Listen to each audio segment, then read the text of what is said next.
मसलपुर दखर एबसुआ गुनगोनां बर फरायसाफोरखौ बरायदों। बाक्सा जिल्लानि मसलपुर जौसिन फरायसालियाव मसलपुर दखर एबसुआ गुनगोनां बर फरायसाफोरखौ बरायनाय हाबाफारि लादों। मसलपुर दखर एबसुनि आफादगिरि मनजित गयारिनि आफादगिरि मासि लानानै मेल सामलायनायाव गाहाय आलासि महरै बाहागो लादों मिरु एबसुनि लोगो आफादगिरि खोरोमदाव वारि बिथाङा। दिनै बरायनाय समाव मेट्रिक आनजादाव सेथि थाखोआव उथ्रिसार जानो हानाय गासै सा 25 जन आरो एचएस आनजादाव सेथि उथ्रिसार जानो हानाय गासै 15 जन गुनगोनां फरायसाफोरखौ गांसे आर'नाइ मान बिलाइ, गांसे बिजाब आरो गंसे कलम होनानै बरायदों। बे बरायनाय हाबाफारियाव लोगोसे बाहागो लाबावदों बाक्सा जिल्ला एबसुनि गाहाय नेहाथारि नन्देश्वर बर', मिरु एबसुनि लोगो गेलेमु नेहाथारि मिनिसोरां ब्रह्म, मसलपुरगुरि बर' थुनलाइ आफादनि आफादगिरि गपाल चन्द्र बर', आखान्थि नेहाथारि पदम बर', मसलपुर दखरा आबुबनि लोगो आफादगिरि रजनी ब्रह्म, गाहाय लाइथुन नार्जारि बिथांमोना बाहागो लायो।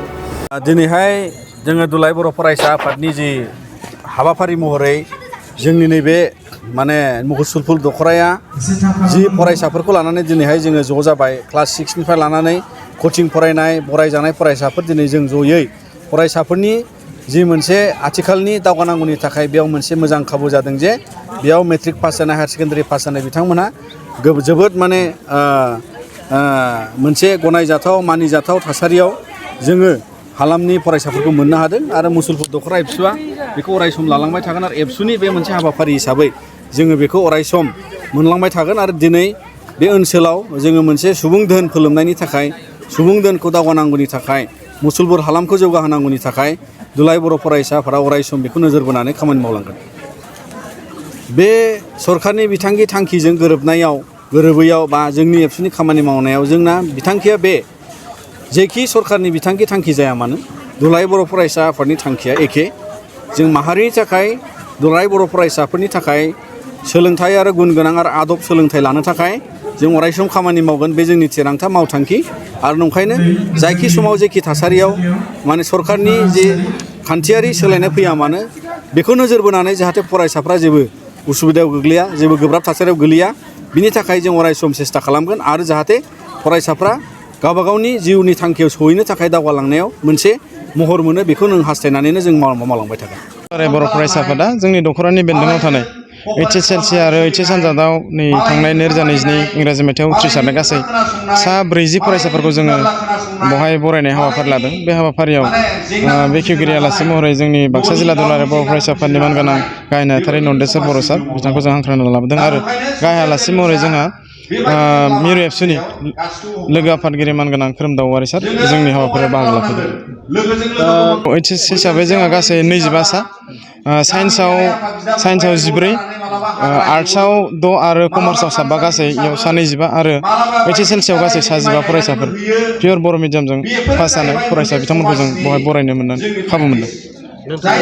मा होदों नैबे बरायनाय? आदसा बेवहाय जोङो मान बिलाइ थाबाय, बेजों लोगोसे जोंनि दखरानि सिङाव बयनिख्रुइ बांसिन नाम्बार लानानै उथ्रिसार जानो हानाय फरायसानो जों एसे रां अनसुंथाइबो होनाय जादों। मिथिंगा बसुमतारी गारामदो गामिनि 75 जौखोन्दो लानानै उथ्रिसार जानो हादों नैबे मसलपुर हायार सेकेन्डारि स्कुलनिफ्रायनो। नोंथांमोना फरायसाफोरखौ जौगाहोनायनि थाखाय, फरायनायनि बिथिङाव जौगाहोनायनि थाखाय गुबुन माबायदि हाबाफारि लानानै दखरा हिसाबै खामानि मावबाय थादों एसे फोरमायगोन नामा? आदसा दखरा हिसाबै जोङो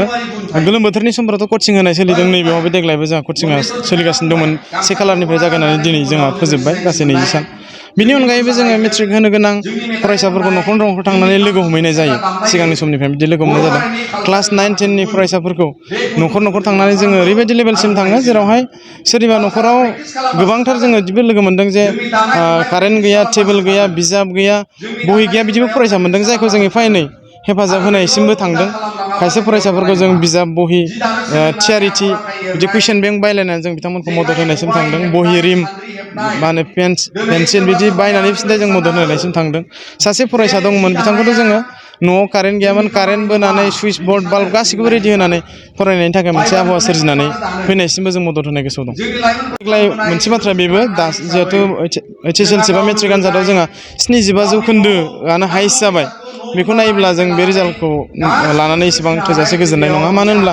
जोंहा जा मिरु एबसुजों जि खुंजानाय टप 10 जि थायो बेवहाय जोङो देग्लाय हाबनो हायाखै।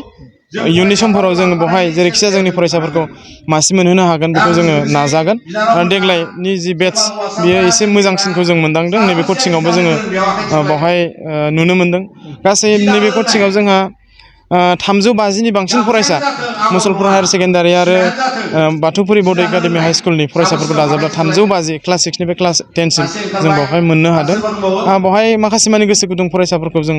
मोननो हादों आरो बेवहाय इयुननि समाव मोजां फिथाइखौ मोननो हागोन होननानै जों आसा खालामनो हायो इयुन समाव नैबे बोहैथि बोसोराव सोलिबाय थानाय फरायसाफोरनि सायाव फैगौ मेट्रिक आनजादखौ लानानै माबायदि थांखि लादों नोंथांमोना आच्छा नैबे फैबाय थानाय मेट्रिक जिहेतु आसाम सरकारनिफ्राय बुंबाय थानाय जादों नैबेनो लास्ट मेट्रिकबो जानो हागौ दा बेखौ लानानै जोंबो थारैनो जोबोद सांग्रां बेनिखायनो स्टार्टिंनिफ्रायनो जों कचिंनिफ्राय जागायनानै सोर साबैसे बबे गामिनिफ्राय सोर साबैसे फरायसा मेट्रिक आनजादाव जिरायगोन बेखौ जोङो दासिम जों आइडेन्टिफाइ खालामखांबाय सोर फरायसाफ्रा बबे आयदायाव लोरबां बेखौबो जोङो आइडेन्टिफाइ खालामनाय जाबाय आरो गोनां जायोब्ला जोङो जोंनि दखरानिफ्राय कचिंआनो जा टिउसनानो जा बेखौ होनानैब्लाबो